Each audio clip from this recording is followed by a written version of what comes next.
Someone has already done and is already doing what you want to do. And no, they didn't fall into a rich family to do so. They were not born lucky. You know you can be more. You can have more, do more, and be more. You know this. You wouldn't be listening otherwise. All right, Kevin O'Leary, O'Leary Investments, Shark Tank fame, friend of the show. I believe we got you mic'd up now. Kevin, thanks for being back with us here on The Hill. Appreciate your time, sir, as always. I only have a couple here with you. So I'm wondering what you make of this $35 trillion number. Put it in context for me. How big of a problem is it? Big. And I think it's time to start addressing it. I mean, everybody has an idea. Here's mine. And I hope we can pull this off. If we have to open up the ANWR, the annual federal royalty on any wellhead is 16.23%. If we open up the ANWR, sell the oil to the Asians, we can reduce that debt by 20% in 5 years by just making sure the law says that all 16.23% of the royalty goes to reducing debt. That's just the ANWR. That's oil. I think you can sell that because people will understand if we don't do this, we're screwed. And frankly, even if you hate hydrocarbons, you hate oil, you hate debt more. So this deal would be a piece of legislation that says there's no pork. The 16.23 off ANWR goes to national debt. By the way, the Norwegians did it in 1976. And within 11 years, they had $1 trillion fund. They're now the largest sovereign wealth fund in the world. We can do it too. If that doesn't happen, though, like I hear your idea and I understand your idea, but that's your idea. And if Washington doesn't take you up on it, which is, let's be honest, probably unlikely, right? You know how things work in this town. What do we do? What happens next? You know what I say to that? Give me a better idea. What do you got? Because right now, with an economy that's probably getting a little softer, you guys have just been detailing the consumer may be getting softer. The McDonald's data, people are worried about that. But this deficit is so huge that now we're at a place where we've got to have new ideas. If you've got a better idea, bring it. But I'm telling you, it's got to be addressed with legislation. Other countries have done this where they say, okay, enough. It's so big that we've got to pass a law that makes sure the money doesn't go somewhere else. The biggest problem we have in Washington is pork. It's back in a very big way. And 2 or 3 trillion of this debt has just been spent in the last 36 months with chips and science, IRA, infrastructure, yada, yada, yada, woof, woof, woof. It doesn't matter what party's in place. This is just too crazy. And I think lawmakers are starting to get a little uncomfortable about it.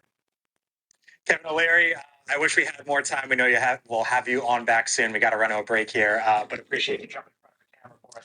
Well, ladies and gentlemen, fans, listeners, supporters, we are back with another episode of Key Factors Podcast, Real Estate AF, and the AF stands for And Finance, and that's what we're going to be talking about today.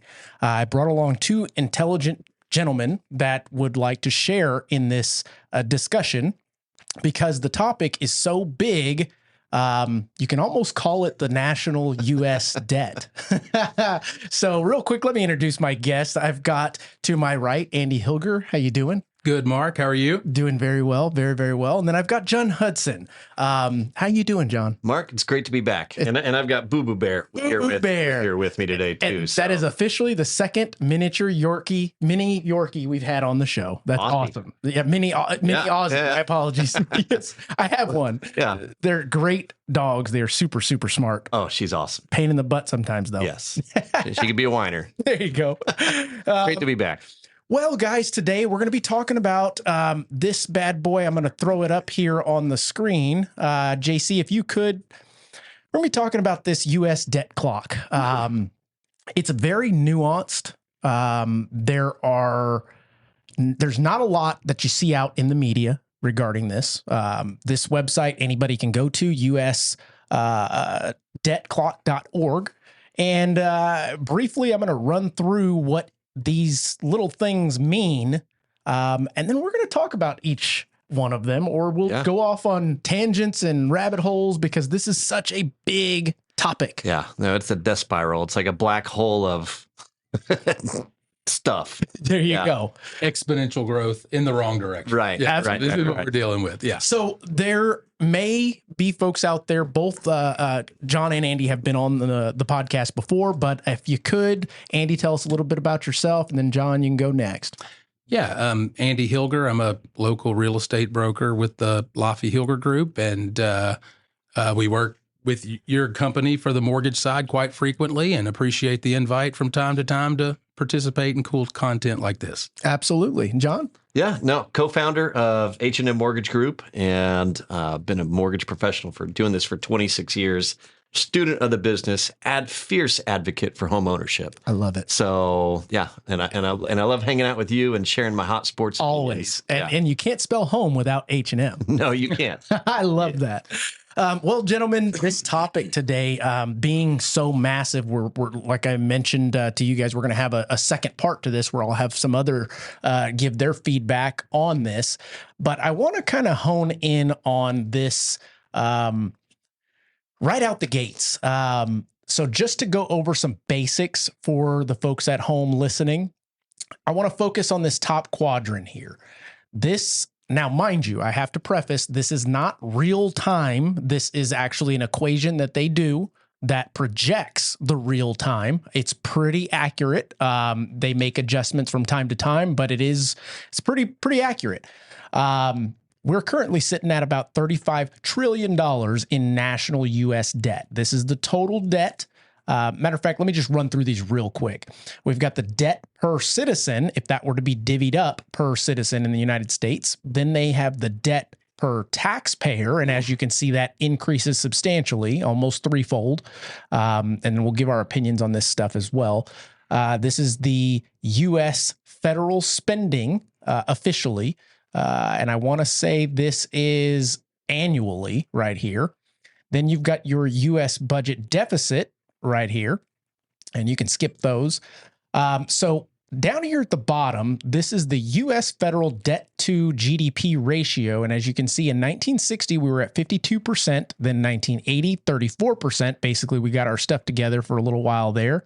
Then it started to creep back up, but now we are currently sitting at 122% in the red, meaning we are spending way more than what is coming in. If households treated their finances like the government does, we'd all be out on the streets. Yeah, we would all be bankrupt. We would all be out on the streets. Absolutely. That is a great way to put that.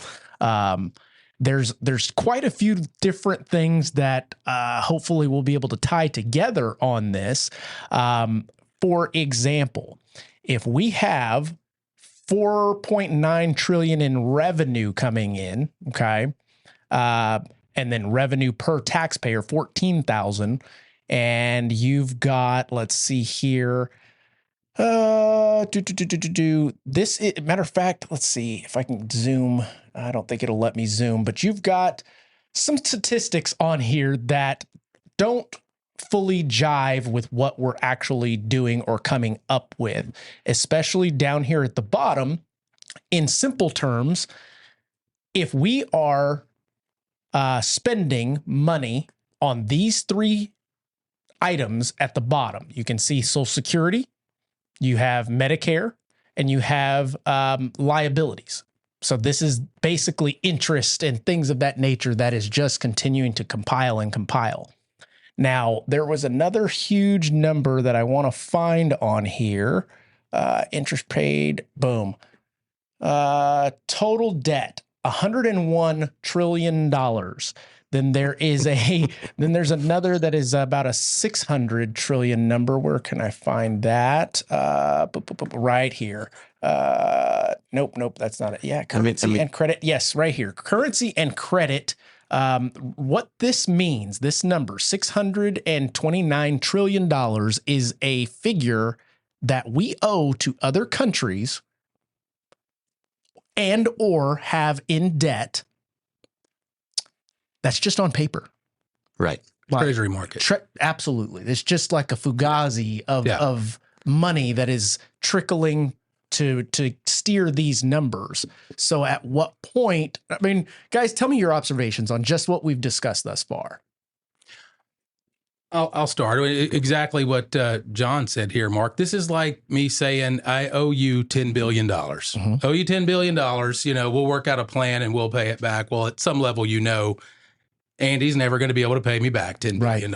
And that's exactly what you're dealing with here. I mean, you see the numbers and what the debt is growing at a rate far faster than what we're bringing in money through all sources of revenue, which would be mainly a combination of tax revenue, and the government brings in money through the bond market, all the treasury bills, T-bills, treasury notes. The way that bond market works is they take lump sums of money from other countries or anybody that wants to invest in the United States. And the funny thing, just a little side note, fun fact, is these are by the United States credit agencies rated some of the safest investments in the entire world for what that's worth.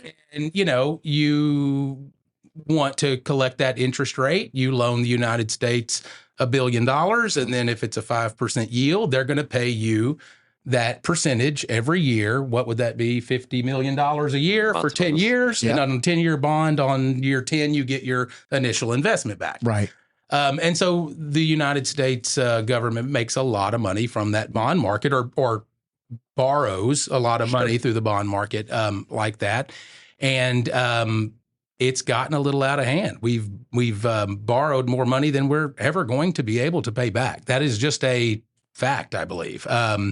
And other countries are starting to figure that out. If you look into it any at all and track what holdings are of U.S. bonds, Japan's always number one. China has been number one forever, but they've, for the last few years, have been aggressively selling U.S. Treasury bonds to the extent they can. And that's another thing that people don't understand. When you're talking about billions and billions and billions of dollars, it's not that easy to just go sell billions of dollars worth of stuff. There is a liquidity. Somebody has to buy it. Right. There's a liquidity aspect to this as well.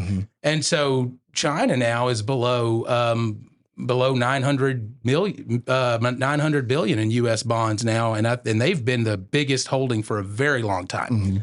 And many countries are selling, and there's a reason for that we can get into, but it certainly doesn't bode well for this. One of those reasons is probably at some point, just in that scenario that we gave earlier, if I owe you $10 billion and that debt keeps accumulating, long before we get there, you and Kristen probably have a conversation and go, man, this guy Andy that we loaned all this money, I don't know if he's going to be able to pay this back. You know what I mean? And I think at some level that conversation is being had, has been had, and maybe it's time to peel back some of these U.S. dollars. That, on another fun fact we'll get into later, most countries in the world have had to keep on hand, due to the way OPEC and Saudi Arabia worked the petrodollar agreement from many, many years ago, and we can go into that later. But they have to have access to U.S. dollars because U.S. dollars is what oil is traded in, only up until very recently. And the bond market is the way that they retain that large amount of money in a liquid form where they can sell some and use it for commodities and have access to U.S. dollars in real high dollar quantities. But I think that's changing actively, actually, right now. Yeah. I'll ask you why you think it's changing after. Okay. Or not after the podcast, but here shortly. Yeah. So, John, what are your thoughts? Well, I've got lots of thoughts, right? Like, you sit there and you watch that, and it's hard to not just be mesmerized by this calculator that's just running and running and running and running and running. You almost think it's fake. Yeah, right. you almost think it's fake. And the real problem, in my honest opinion, is not enough people talk about this. The talking heads in the media right now would rather distract you with other items. There is a very important election that's happening in a couple of months. Absolutely. And the only way that this gets fixed is you've got to get your spending under control. And what I hate is, or what really kind of chaps my rear end is, what the talking heads will kind of allude to on television and whatnot, or even on the radio is, oh, the Dow is this, the Dow is that. Oh, and debt is okay because then stocks are going to go up. But and trust me, I am the farthest thing from an eat the rich kind of guy. But check this out. So the top 10% net worth households in the U.S. own 93% of all stocks in mutual funds. Wow. That's not only is it, that's correct. The top 1% own 55%. Mm. So who benefits? Yeah, if we continue to run up debt and their equities just continue to grow. Right. This the top 10%, which I mean, that doesn't help anyone else. So safe to say that it is a clear indicator that the stock market is not how we should base our economy. Correct. And I don't, and so many people, they just get led that this is what you should believe. It's the same reason why people think they need to put 20% down to buy a house. Correct. Yeah. So check this out. The bottom 50% of America own just 1% of all stock in mutual funds in this country. So, and those are typically in 401ks for your employer. Correct. It's not as though they made a conscious choice to say, I want to invest in this and that and that. But no, they put it in a fund or a fund of funds. They don't even know what's going on. It's just happening. So then I started going down this rabbit hole and show prep, right? So to be in the top 1% in this country, your household net worth needs to be worth $13.7 million. Now, check this out. And then this was actually fascinating to me, too. Separation. To be in the top 2%, you drops down to $2.5 million, which is still a big number out there. But that's a big difference. It's a huge difference. The top 5% is only $1 million. And then to be in the top 10% is $855,000. Wow. So, again, this notion that, hey, U.S. debt is okay because the stock market's going to do great. That doesn't benefit most people out there. No, not at all. By far. And so then you get into what's happening with the selection. And I don't want to really take things political, but you have... And it's difficult not to with this type of topic. Correct, because you've got somebody that is clearly, hey, we're going to continue to spend money versus somebody that's a business person. Now, I really don't care about any social issues. Same. I don't care what you want to do or how you identify yourself. There's only one thing that is a concern to me, and that's my wallet. Yeah. And it's because, I mean, I've got a puppy to take care of. I've got a daughter. I've got a family, right? I mean, these are the things that we should be worried about as a society. And again, I'm not a tax eat the rich kind of person, because check this out. The top 10% of earners pay 75% of all taxes. That's right. And not to combat that, but to add the educational piece or the data behind it. JC, if you can throw that reference back up. Right in here, this shows the average or median income nationally, 39,000. And then it shows, where is it? I'm looking for taxes paid per individual if it was a fair budget, or if everybody paid their fair share. I think it was something along the lines of 13.5. Let's see if I can find it. Tax revenue, blah, blah, blah, blah. Oh, where is that? Either way, I mean, you know, it's going to be a number that is really, it's still inconceivable that people don't have. Right. You know, and then you think about this, right? So all this does is continue to contribute to inflation, which continues to increase interest rates, which increase costs, which obviously makes the debt clock spiral go faster, right? Because now your debt service continues to go up. But even back on the family side, so Primerica released a report about a month ago showing that 46%, almost half of all middle income earners in the country have either severely cut or cut out altogether contributing to their 401k. That's right. So how in the hell do we help these people? You know, what comes to mind, John, these statistics you share are pretty eye-opening. The concept of a Ponzi scheme is what comes to mind. You know what I mean? There's a debt spinning out of control that we all know, and anybody with any education level knows it's the numbers simply don't add up for it to ever get paid back. Right. Meanwhile, the top 10% are making a huge, money hand over fist out off of equities within the same system that are going through the roof. It's very true, and it's a bit of a conundrum. You have to recognize that's without a doubt. So just the reality is, the only way you fix this is ultimately you've got to cut out spending. Yeah. I mean, slowing it down doesn't even do anything because your debt service is still so high.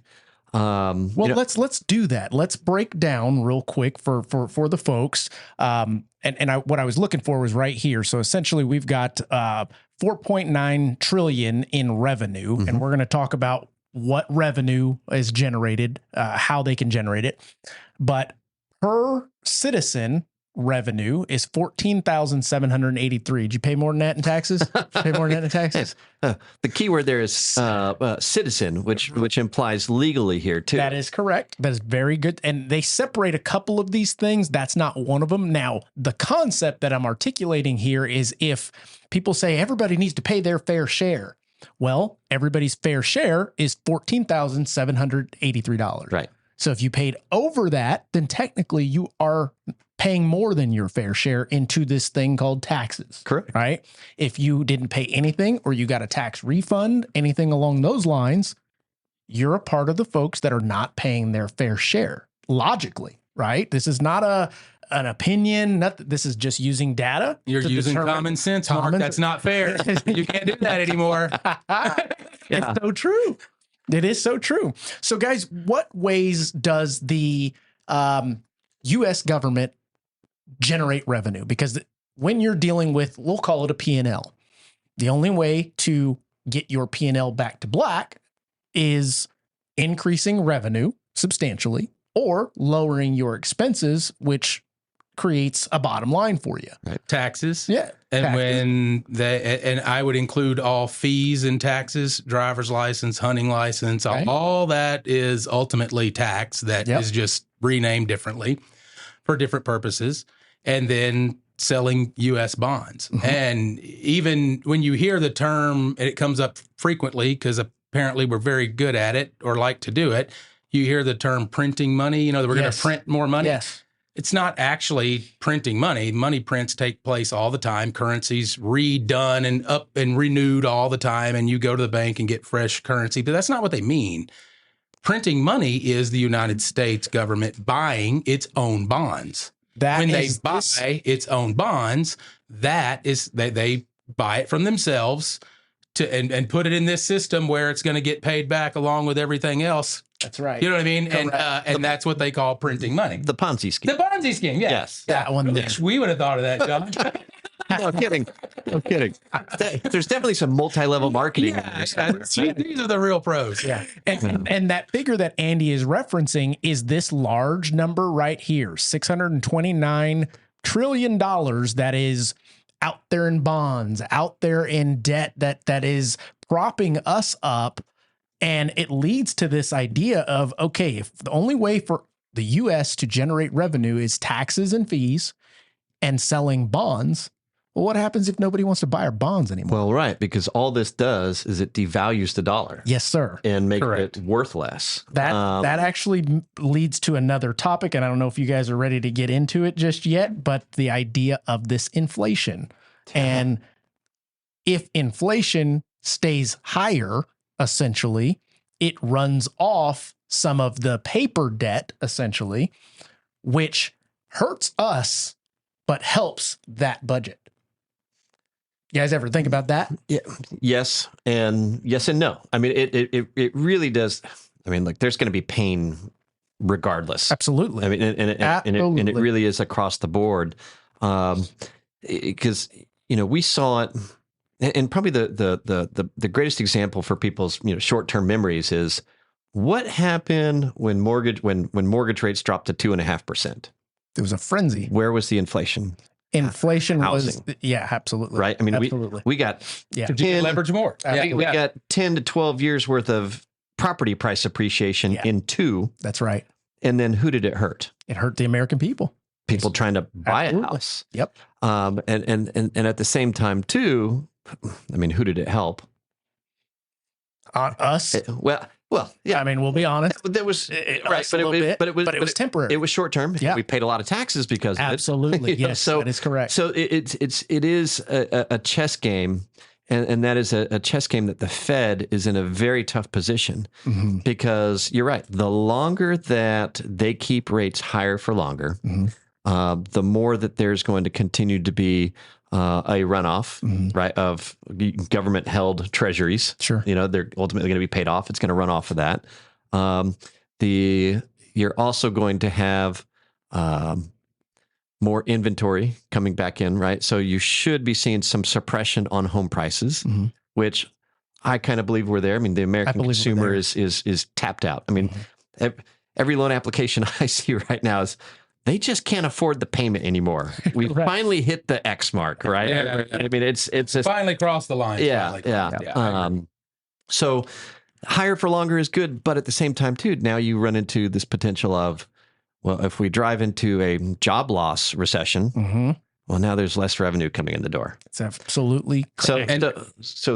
But the only good part of it would be that rates are going to be forced to go back down. Correct. Which is going to lower the debt service. It is. Right. So, but in turn, what is that going to do with properties again? The feeding frenzy will come back. There you go. The supply demand, that basic concept. So, more fun fact for you, right? So, 22% of all U.S. mortgages right now that are outstanding are below 3% on a fixed rate. 57% are below 4% on a fixed rate. 76% are below 5% on a fixed rate. Now, if we ever see 2, 3, even low 4 interest rates again, then there's something really, really wrong with the economy. I agree. I hope that we can get down maybe into the mid 5s, because maybe that might be enough to get some people off the ledge to go, you know what? I'll go ahead and sell my house and maybe buy something else. Right. Because the more inventory that we're also able to get out there into the marketplace, that's right, is going to bring, it's going to put pressure on home price, increase. That's right. And then maybe we get some affordability back. Well, to use as an example, I just finished a Zoom call yesterday with a good close friend of mine, and they reached out to seek advice for their situation. He's getting ready to go back to school to become an attorney, and taking that lunge is going to set their finances in a different direction than they have been. Mind you, he makes good money now. He's just life change. I want to seek something that has more meaning, etc. So their goal or their idea initially was to sell their current home, $500,000 plus, purchased it with a 5% interest rate. So the payment, you're looking at about $4,000, $4,200 on $500,000. Coming to the conclusion, and I'll make this story short, is if they were to sell their home currently, yes, they'd get a little equity out, which helps their situation cushion-wise, but that wasn't their goal. It was to lower their monthly expenses. So the idea behind selling $500 at a $4,200 payment so that they could downsize and hopefully get a lower payment leads them all the way down to a $300,000 home, or else if you want $400, it's going to be the same payment you have now. Right. Literally. Right. So the advice that was given there. Where do you find a $300,000 house? Touche. Yeah. Advice given there was, guys, it's probably best to look at other assets, other factors in your budget to save that monthly. Let's take some of these savings and pay off this auto loan so you can relieve $800 a month in your actual monthly debt, and just buckle up, because the idea is you just bought this house 2 years ago. So is there equity? Sure, there's a little bit of equity, but not enough equity to justify the downshift and the lateral move in your monthly budget. Yeah. Bottom line. It's not to go too far off a tangent, Sure. but you just said something that this is something that does actually concern me. Is, I mean, you and I have this conversation all the time. We see the new home sales counselor not licensed, Yep. advertising 3.99% rates. Yep. Whatever. I'm going to continue to troll them and ask them where their NMLS number is. But where I'm going with that is, we all know where that money is coming from. Well, the consumer doesn't, but they're financing all of their incentives in the price of the house. That's right. So, we are moving towards a recession. Mortgage rates will be coming down over the course of the next, year, 2. How are those people going to be able to refinance into a lower rate if they don't have the equity in that property, because it's all been built up? That's a good point. It truly is. Because most of the, and what John's talking about with the new construction model is they are pushing for these 2-1 buy downs heavily, which most, if not all of us mortgage professionals can do that loan for anybody. Does it fully make sense to do that. You're taking a temporary rate buy down where you're paying all this money up front. You're just paying the interest for the first year and then 2 years if it's a 2-1 buy down, so that you can go potentially next year to refinance. But then when you go to refinance, there's no equity. Why? Because you bought the rate down already. Yeah. Because you financed $30,000 of incentives in there. That's right. So, I mean, and that has definitely played into an inflationary impact on housing. But and people will ask, well, what's the justification for them charging $30,000, $40,000, $50,000 over the sales price? Well, they're not. They're the ones that are controlling the sales prices and the comparables within that neighborhood until they want to close it out. That's right. That's right. And then it's fire sale. Yeah. Yeah. So you mentioned something, and that actually is on here, and it's employment. Let's see here. This figure right here, and I'm going to zoom in so people can see this a little bit better. U.S. workforce and official unemployment. So right now it's sitting at 6.8 million in unemployment. And that's the statistic or the data, the figure that is being portrayed to the public on all these media sources. Now, see this number right below it?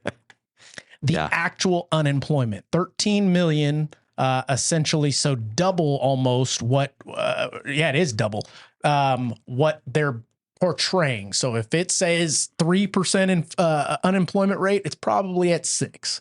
And if we were basing our Fed decisions on unemployment, what number should they be using? Well, right now they're definitely using this one, which is why rates are higher. But if they use this one, we'd have to see rates come down, because essentially that would put that indicator in their scope of what it is that we need to move this needle, essentially. And I don't know if you guys have noticed the cool trend lately on this topic, because I do look at these numbers every month when they come out. And now when the numbers come out every month, they provide you with that lower number that we all know that's not correct. But then there's also a revision made. Have y'all seen that? We looked into it, and last month actually is this. Yeah. Well, that's done on purpose, and that's psychological. No, when you're looking at the data right now for June, nobody cares about May anymore. It's behind you. You know what I mean? And so the information comes out, and down the road, it's going to be there. But when people actually read it and process it and make decisions off of it, you are being provided with inaccurate information. That's correct. Bottom line. And it is 100% political. 100% politically motivated. It's which is a shame, right? Because again, I really don't care what side of the aisle you are, as long as you get that under control and stop spending money. That's a complaint I've made for a while now. Most recently with the situation in Ukraine, it was eye-opening. I've complained for years that politicians can't agree on anything. They can't agree on anything. They can't agree on a budget. They can't agree on how to spend money. You need $10. Nobody's going to agree, and they're going to be deadlocked on that $10. We need $100 billion for war. Everybody can agree today to send $100 billion out for war. Yeah. Without question, don't need it. The bill doesn't need to be read. We all agree. We're good. Send the money now. Yeah. That should be very concerning for people. And also in that bill, how much of that is also pork? It's just I will refrain from speculating like how much pork and how much side deals and money is being made within that $100 billion. Yeah. I just think I don't want to know. I'm certain it is astronomical. Right. Because in the end, this money that they are using to pay for all this stuff, it's our money. Yeah. It's our kids. It's absolutely. It's our kids' future and our current money. If you look at it grand scheme. Now, that being the case, there's so many different ways that we can go on this sucker. There really is. So we were talking about the ways that revenue comes in. I'd like to hone in on where the money is being spent, because you hear a lot of stuff like Social Security is going to be cut and Medicaid is going to be cut. So if you look at it, grand scheme, that's the totals. Let me get to the average. It's got to be here somewhere. That is the totals, 27. There's got to be one. where it shows how much we actually spend each year to essentially balance this budget, so to speak. So if we've got 4.9 trillion coming in, what we spend is those three factors that I had mentioned before, and they're on there somewhere. Yeah, but look, if you go up to the top left, all the way there, you see There US. we go. US That's exactly what I'm looking for. Yep. So this right here, guys, these 4 boxes, 1, 2, 3, 4, is literally where the largest budget items go. You've got your Medicare and your Social Security, 2 of the biggest talking points that they're going to cut this, they're going to cut that. Well, I mean, that totals up to just these 2 in itself. We're looking at, what is that? 3, almost 3, little over 3 trillion, 3.2 trillion. Well, what we have in revenue coming in covers that. No problem. What we're looking at here is our defense and war. Do we need to be spending that much each year? I don't know. I mean, yes, no, maybe so. There's a lot of bad guys out there. Bad guys. And I'm okay with that if we are safe. Right. I feel safe. No problem. Yep. So the last piece is this interest on debt yet again. That's crazy. Yeah. If you were looking into, though, that was a very valid point, Mark, as long as you're safe. How much money of that is sent elsewhere?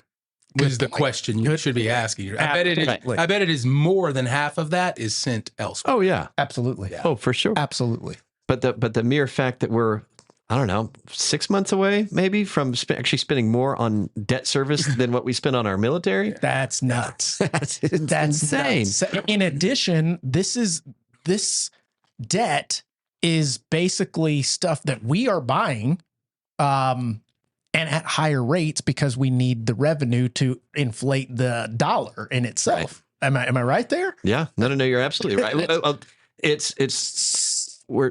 We're devaluing the dollar. There you go. Yeah. Right. And that's causing rates to go up because, again, to Andy's point, you still need people to buy your debt. And the only way you're going to do that is if I'm going to get a decent rate of return.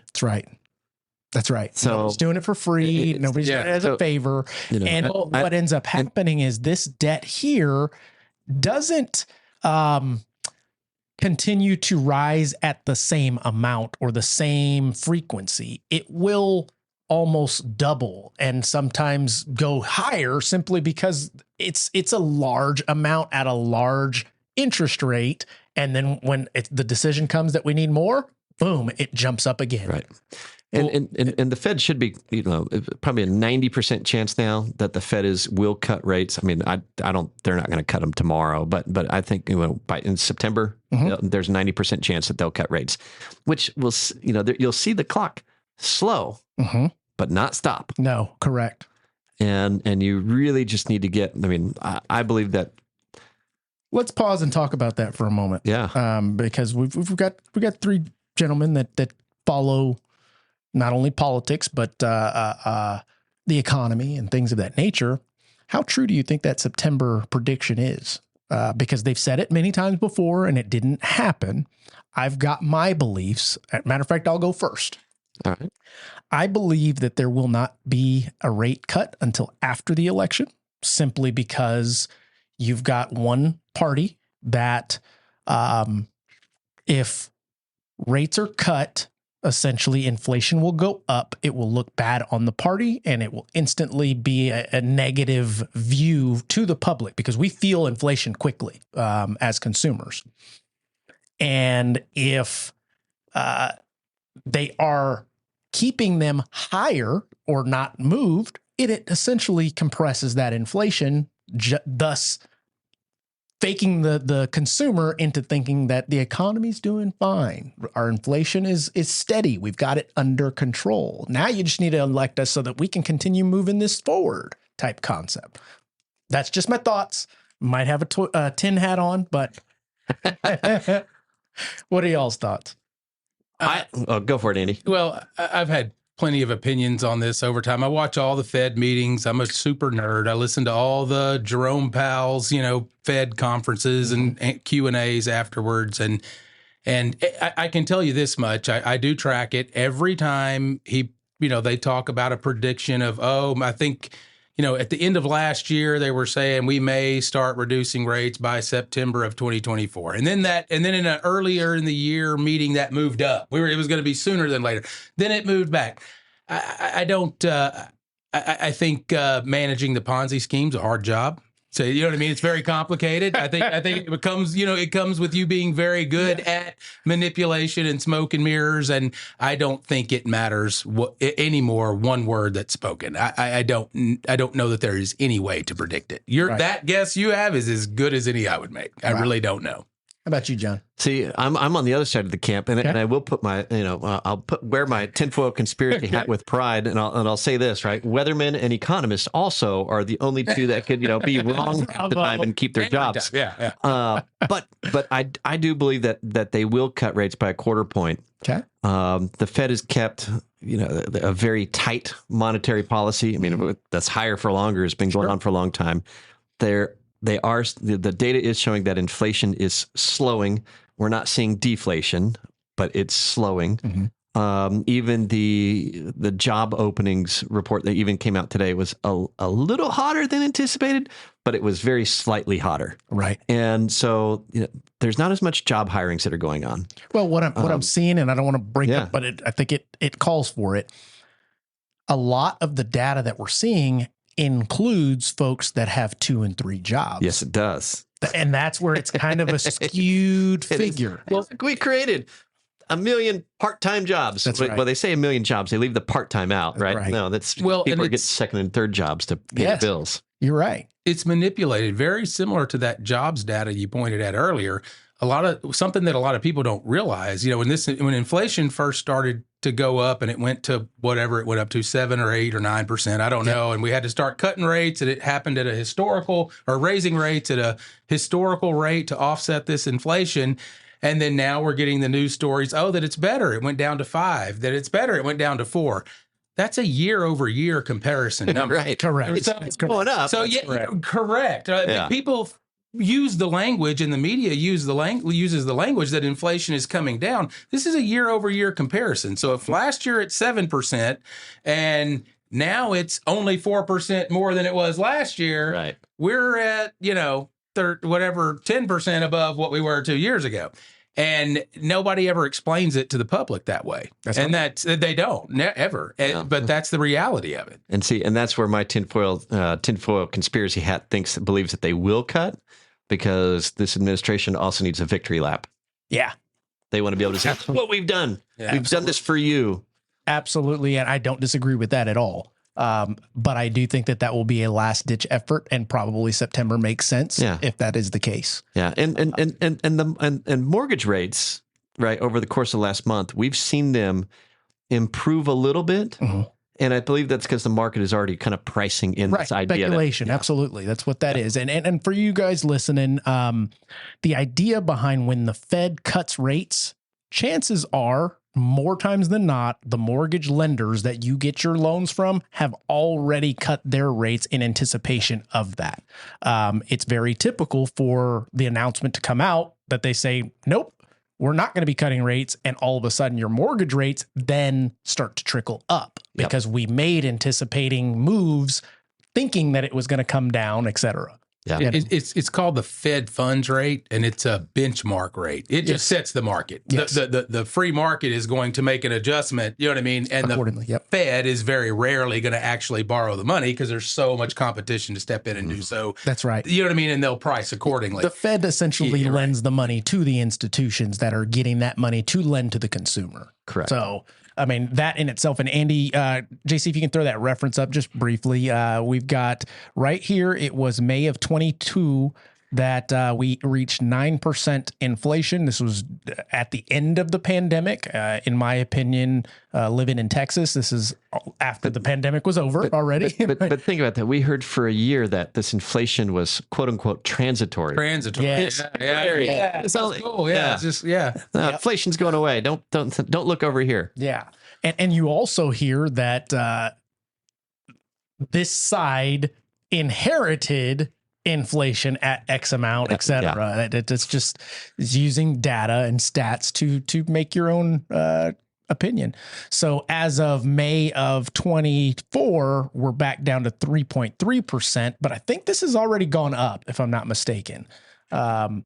Obviously, inflation in itself contains some things that should be used to calculate that figure, but there are also other things not in that figure that should be used to calculate that inflation that most people do feel in their daily lives. But that's a different conversation. Well, right. I mean, home prices. I mean, look, there you go. Look on the debt clock here. Look, median new home in 2000 was 165,000. Today it's 408, according to that. Where are you looking? Right there in the middle. Go up, to the right, down, in the green. To the left, to the left, to the left. There you go. Boom. Right there. You go. So, yeah, I mean, wow. I mean, that's 24 years, right? I mean, and that I believe also shows why it's so important that, man, if you could manage your own personal debt service on a mortgage, you need to be buying a house versus renting. For sure. Because, we do, I mean, at the end of the day, America does have the best mortgage product on the planet. Right. And it is the ultimate hedge against inflation. It's a 30-year fixed rate. That's right. So, I mean, like if you get in today and rates are, 6.5 to 7.5, just using that as a ballpark figure. I'm not quoting anything, right? But that's fixed for 30 years. And if rates do drop down low enough, then you have an opportunity to refinance and take advantage of that. But it will never go up. Right. So, think of all the people that, again, are stuck sitting on a 2.5% mortgage with 7% inflation everywhere else. Yeah. They're hanging in there. That's right. They're doing all right. That's right. It's. And, it comes to mind when you're looking at this insanity, you have a physical asset too. They can't get caught up in the, if, there's anything, the Ponzi scheme breaks down, you've got a physical asset that's not impacted by that. Right. I mean, and if inflation is hitting my household enough and I have to stop contributing my 401k, at least there's still savings. Absolutely. Yeah. Yeah. I think the only fear in that is if it were to be such a breakdown that there is no way to extract the equity out of the property in itself. What would that be? I mean, the collapse of the dollar, maybe. I mean, what do we gauge? Now we can put the tinfoil hats back on. Yeah. Well, I mean, look at your brick buddies. Yeah. There you go. Something I had taken some notes on. Yeah. Can you take us through that? We're going to go down for the last 15 minutes here. Yeah. We're going to go down Conspiracy Island. Wow. Love it. Okay. And I don't even think it's a conspiracy, but matter of fact, let's just do this. What does the acronym BRICS Brazil, Russia, India, China, and South Africa. And what is it? Let's see. Boom. There it is. So if I make this bigger, this is a concept that I did not know about, was not privy to until Andy brought it up to me. And then I started doing some research, and it was almost one of those aha epiphany moments of clarity in what's going on, essentially. Andy, if you could explain to us what this is. So I've looked into it a little bit. BRICS is an organization that was started by other countries. The ones mentioned, the five mentioned there are the initial countries. There's since been 5 or 6 that are added on. You can look those up publicly. And then there's the hardest thing about the world nowadays is getting real information. There is somewhere, I've heard numbers as low as 40, and I've heard numbers as high as 120 countries that have applied and are trying to enter the program. Mm-hmm. It started in 2009 by other countries after our 2008 financial crisis. A lot of these countries became very concerned with our finances as a country. You see what the debt's doing. Yeah. They underestimated our bailout game. You know what I mean? That we'll just pay it all off and add to the debt and keep it going. And while they were actually concerned that we were, maybe dealing in the real world, they started another alternative to buy commodities with and to trade, because right now the petrodollar or previously the petrodollar agreement with Saudi Arabia is the only way you could buy oil and commodities from OPEC and Saudi Arabia and countries like that. So they started working on their own system to to be able to buy large commodities without being An alternative dependent source. on the dollar. Yeah. Well, they're like mean girls. They're jealous of the U.S. Correct. And then we threw it in the Ponzi scheme. We bailed everything out, and that whole concept got tabled. Well, it was reignited recently, vigorously, when Russia invaded Ukraine. The United States put multiple. If you haven't read the sanctions that we have as a country and the West has as a country on Russia, you should do that just to educate yourself. Some of them are extremely intrusive to the point where somebody in another country, Just takes it away. Does any kind of, exchange with anybody Russian. We have the right to seize everything they own, and we seized, just like every other country, because of the petrodollar agreement. Russia had $300 and something billion in U.S. bonds and treasury notes, and we seized all that. And not only did we seize all that, we convinced our counterparts or our minions in Europe to do the same thing. So anybody that owned, European bonds for diversification or whatnot from Russia, that money got seized as well. Well, they went back to the drawing board right there real quick, because I want to make sure that this is clear what you just mentioned. So essentially, the U.S. said, hey, is that your money? Great. It's now our money. But we called it a sanction. But yes, I mean, we had a term for it. We're going to. I just wanted to put it. We are going to sanction this money because we don't agree with how you're handling this situation with Ukraine, and and whether that's right or wrong is not the fact here. No. The point is that they have since worked with these other countries to reignite this BRICS idea, kind of under the premise of hey, if you're on the wrong side, if you're on the wrong side of a disagreement with the United States, they just might seize all your shit. You know what I mean? And nobody wants to deal with that when you're talking about billions of dollars. And now that it has actively happened, other countries are seeing that. And I think that's why you see a huge pullback in our bond market. Mm-hmm. And why would you want to have that much money tied up in U.S. bonds if there is a chance you're not going to get paid back because you have some kind of bona fide disagreement? Right. There's the numbers of who owns those bonds. So that's throw those up there, JC, reference real quick. So while he's talking, BRICS has now gotten, like I said, to where they are actively buying and selling commodities. They've figured out an exchange where if you're in, India and you want to buy a commodity, you can use your rupees to buy that commodity from Saudi Arabia, and they'll exchange it or OPEC typically. Whereas before you had to exchange it to the U.S. dollar, then purchase. Before you had to use U.S. It was the only thing. So there was a petrodollar agreement that went into place. It was 1973. Henry Kissinger, the Secretary of State at the time, was sent by the president, Richard Nixon, and met with King Faisal of Saudi Arabia off the coast of, on an aircraft carrier. Yep. And they came up with this deal. I sent you the picture of that. No, yeah. They came up with it. They came up with this agreement that and this was shortly after the United States went off the gold standard for what they tell you. Ultimately, we agreed to provide protection to Saudi Arabia. You wonder why we have military bases scattered around the desert we don't use? That's why. We agreed to protect them militarily in exchange for them requiring all countries that buy oil commodities from OPEC have to use the U.S. dollar. Well, that's huge for us. Every country has to have liquid U.S. dollars and billions of them. Correct. That's why our bond markets thrived for so many years. And that was a 50-year agreement that some people think expired on June 9th of 2024 from back in 74. You can't find real data on that here. You can find news articles from other countries that insinuate that, yes, that is the case. We have not shared that here publicly. No. And as a matter of fact, I showed you that. I hate the term when people say I'm going to Google it or I'm going to Google that shit. I'm just like, oh man, I don't want to say you're not that intelligent, but you don't know how it works. If you knew how it works, you would not do that. And there's a big difference. Well, I always say if you Google something, you're going to find exactly what you're looking for, wrong or right. Or what Google wants you to find. They're going to show you what they want you to see. Once you know how it works and you understand it, I use it all the time.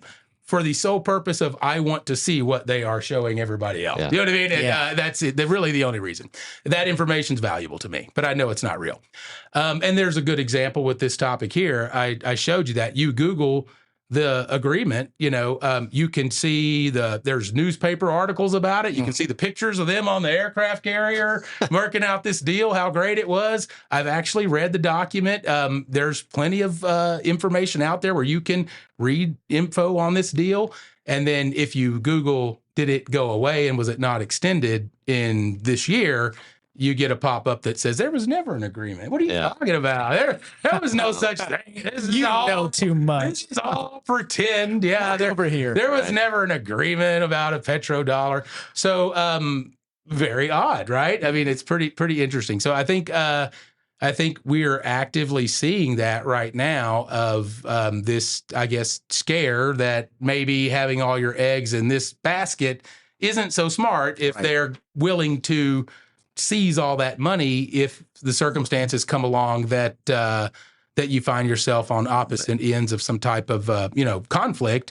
And many countries are looking for alternatives to that system. I think many Americans are also trying to find different solutions like crypto, but at the same time, if crypto is becoming regulated, is it really an alternative method at the end of the day? I was just going to say, the only thing I would add about the BRICS too is that a lot of those countries too, they're not exactly our friends either. No, they're not. Yeah. I mean, between China and Russia, there is absolutely, it is a form of warfare. That's right. Yeah, economic warfare, and because they want to weaken the dollar, yes, which drives up now. Let me inflation ask, here. Is it weakening the dollar or is it putting it on a stage to show that it is not as strong as they're representing it to be by doing so? Well, does that make sense? Yeah, it does. But I guess overall, because technically, if you look at this bad boy right here, we've got $629 trillion that we'll never pay back. I guess you could equate it to a home price, right? What is a home price? It's whatever somebody's willing to pay for it. That's right. So yes, it does weaken the dollar in that, by putting it on the stage, perhaps that, oh man, okay, well, America's got their problems. But at the same time too, these other countries, I mean, yeah, we have inflation issues. There's no doubt. A lot of these other countries, though, they have like hyperinflation and whatnot. So they're in well off worse shape than we are. Yeah. It was, just 30 years ago, I mean, Russia had bread lines for crying out loud, right? And China had famine. Right. So, but these guys, they're not exactly our friends. It is a form of warfare, and they are trying to weaken the U.S. leadership and dominance in the world. Mm-hmm. So that is something absolutely that we need to continue to be aware of. And, I don't know what the answer to that is. Those countries and BRICS, they're not strong enough to challenge the dollar by themselves, and they're having to do it as a group. That makes sense. That does make sense. But we need. Well, that's a good picture. Oh, Lord Jesus. But we do need a stronger dollar. This is why we got to get our spending under control, because if we do have a stronger dollar, then costs do go down, right? We're not having to pay more dollars for goods that we're importing, which then ultimately get passed on to the consumer, right? It brings everything down. This is why I go back to, and quite frankly, I don't believe that it was because of his genius, but during Trump's term, we did have some of the lowest oil prices, I mean, for economic reasons in history. And what it did was it lowered the cost to move goods everywhere. Right. And overall lowered the cost of goods. And so that's why you had extremely low inflation coupled with a sustained period of low interest rates. I mean, I'm even going back before COVID. I mean, we still had almost a zero interest rate policy. Right. And low inflation. So you could see that it is sustainable and it can work. I mean, all those loans we were doing in 2018, 2017, those were 4% 30-year fixed rate mortgages. Absolutely. And 4 and 5%. Yeah, and we didn't have hyperinflation in home prices. Not at all. I thought we had a pretty healthy market. It was healthy, right? 5-6% per year. Not steady growth. 30% in 1 year. Yeah, that's unstable. So this is why we've got to get, coming full circle, you got to get that under control so you can have a stronger dollar, so you can continue to push back challenges to our currency. Correct. And then this way, the consumer is actually able to get into something that they can afford. Yeah. Which, if the consumer is able to get into something they can afford, they can build net wealth. So that way, when they pass away 30 years from now, there's an asset that they're leaving to their heirs. That's right. That's right. So I was putting together the totals of just those top 5 that own, that have United States debt. We owe them money. Correct. It only totals up to about 3.2 trillion. So what that tells me is the remainder of all that debt we own ourselves. Yeah. We own a lot of it ourselves. Right. That is correct. So it's just this big old fugazi. Yeah. Right. Yeah. So to close this thing out, because we're probably at the hour mark, yeah? 15 seconds away from it. All right. Good time. Perfect. And this is a crazy question. You guys can answer however you'd like.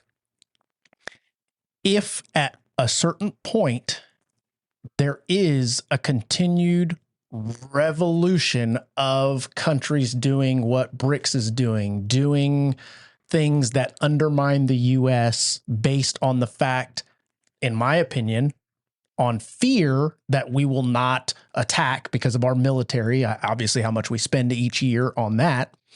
Let's say that fear goes away and they decide to continue to do this. Let's say crypto does do what they're intending to do, or they find another source.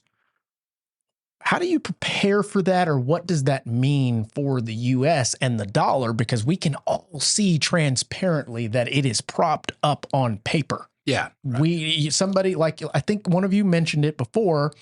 If we were personally in the same situation as what we're seeing here, we would not be allowed to do what we do. This is like me owing you $10 billion. Yeah. Right, Mark? Okay, hey, can I get another $2 million? I can put something on it. Put it on the list. Yeah. Right. What's that line? If you owe $1 million, it's your problem. If you owe $100 million, it's the bank's problem. Yeah, it's not my problem anymore because it's never going to happen. Yeah. So if that were to come to pass, I mean, what does that mean? What would, I think, broad question, but go for it. I think it's significant, and I think it's worth tracking. I think you probably will, this BRICS thing. Now, you mentioned cryptocurrency, what they're working on actively, and you can monitor this. You have to understand you can't do it from here. You need to be on Twitter or X, and all my everything I track are embassies and officials of other countries, and that's really the only way to get good information. But they are actively working to create a cryptocurrency platform that they will own that'll be a BRICS cryptocurrency. So all these different currencies can buy the cryptocurrency from, dinar, rubles, rupees, whatever it is, yuan. They can buy that cryptocurrency, and then they use that to buy the commodities. So this thing is growing very quickly on a very high level. What it means for us, I've thought about that a lot, and I don't know. 60% of American dollars are not in the country. 60% of our float is outside of the United States, much of it being used by other countries for all these various things.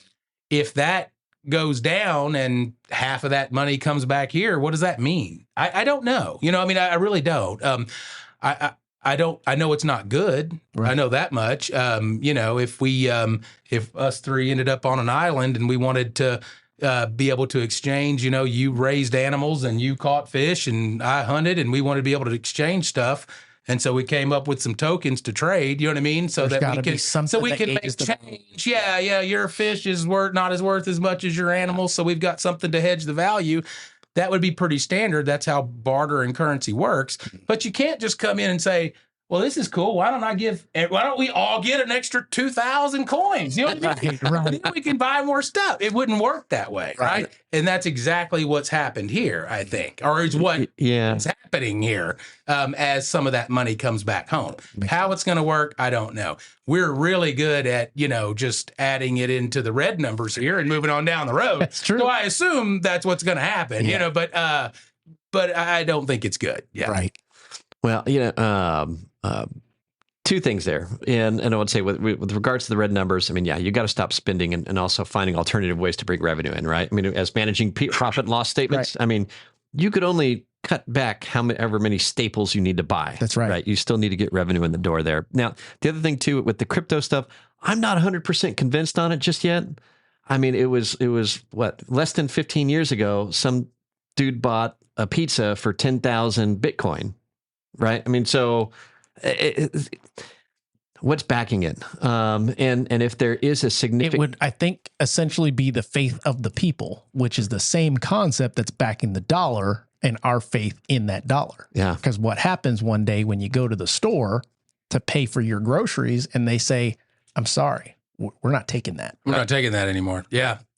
you know, well, and the other ththing too, right? I mean, I was at I think 7-Eleven or Circle K, a gas station, and there's now a Bitcoin vending machine. Oh. So I get very suspect when it's like the dumb money is coming in. Somebody has Bitcoin now that they're selling. Yeah. Now you got all this hype out there, and the quote unquote dumb money's coming in, and now you get a Bitcoin vending machine. Mm. Yeah, I get suspect. You know, you get back into the tulip thing from Holland. So I'm not 100% convinced on it. What's backing crypto? I mean, it is the faith of the people, but if people lose faith, absolutely. I mean, it's not like there's shiny gold. Right. It's not backed by gold there's not oil that's backing it. So what is backing it other than some countries that hate the United States? And honestly, you have to use US dollars to purchase that Bitcoin anyway. Right. So no, but you had a really good point about what backs it. Well, what backs the US dollar? I mentioned that earlier. You know, we got off the gold standard. Everything you read says, 1973, we got off somewhere right around there, we got off the gold standard. And maybe that's true to an extent, but in April 20th of 1933, FDR signed an executive order that said, if you want to collect your U.S. debt, we will no longer pay it in gold. Up until that point, you could say, I want some of the gold or I want U.S. dollars. Well, as of 1933, you could no longer collect the gold. So to me, that's kind of the same thing, right? I mean, you can't actually, from 33 to 71, we said, well, we won't give you the gold, but trust us, it's in this big fort. There. It's all there in Kentucky. It's right there. Yeah. You're good to go. And then at some point, all those years, 40 whatever years later, we said, oh, never mind. We're just not going to, don't worry about it anymore. Would it be a little nutso if the whole time the idea was the money is in the vault, secured, etc. Fast forward, you open the door, there's nothing there. I don't know. It's all a fugazi. In 1970, gold was say that about religion. $35 an ounce. Yeah. Now it's $2,500 an ounce. You know what I mean? Jason, if you want to throw that reference up, it's there's right gold. there. Yeah. Yep. I mean, since 73, like you said. Yeah. There was $35 an ounce in 1973. Yep. And we go off the gold standard and it rips like that. That's weird. That's so weird. Yeah. I don't know a lot, but I know when something's really weird, right? Yeah. That's really weird. Yeah. Well, gentlemen, this has been a great conversation. A lot of doors have been open, and I don't think that there was intention of solving the world's problems here. No, but people need to be thinking about it. Absolutely. Especially if they have kids. Should be understanding it. Should be trying to, when you're trying to learn. I hope everybody is trying to make an effort to learn how to gather real information. You know what I mean? What steps need to be done? What do you need to look at to get real information? Because if you're looking at news articles and making decisions, you are being manipulated on a level that you cannot understand. That's what I mean? And absolutely. And a lot of things tend to fall on the feelings versus fact. Right. And for those listening, watching, utilize the US debt clock.org, and you will see plenty of additional statistics like your mortgage loan calculators, home sales, auto sales, energy output, gold prices, all of the things in addition to it's a really cool website. It really is. Yeah. And utilize this website if you're making any kind of points or decisions on the future, because the data is here. It's not like this figure all of a sudden increases substantially. It is pretty accurate. Now, is it exact play-by-play? It is not. There's, I don't think, any way to actually do that.